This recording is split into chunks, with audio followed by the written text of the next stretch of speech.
Hello mọi người, hôm nay mình Lương đi mốt ban phở ghiền ở Hậu Giang quận 6 nè mọi người. Wow, menu ở đây có đầy đủ bộ phận bò luôn nha mọi người.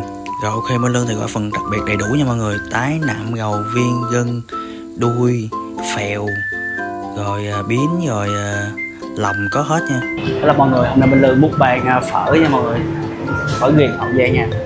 Rồi, mình được là một bạn comment qua trải nghiệm cho nên mình hôm nay vừa qua mình dành thời gian qua trải nghiệm thử phở ở đây nha mọi người.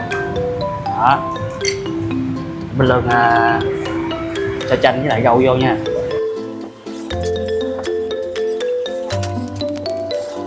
Đây, Minh Lương kêu phần đặc biệt cho mọi người. Đó, có đủ loại luôn á. Rồi mình đi chấm vô thôi.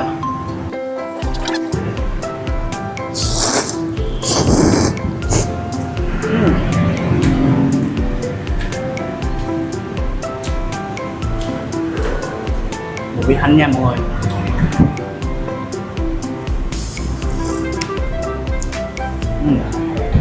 Ngon nha.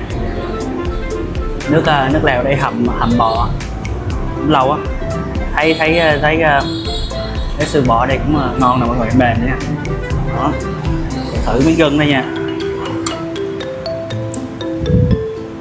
Miếng gân nha. Wow.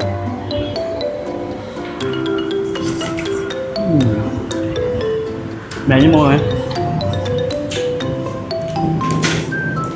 Nè, thử miếng viên.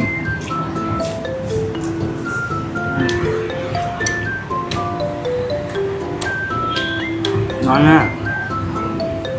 Thập cẩm là đủ loại luôn nha mọi người. Đó, phèo biến thì có hết luôn. Chối mồi. Mình coi là thêm có thịt xị. Bây giờ lại phiền mọi người nha. Để mọi người biết theo nha.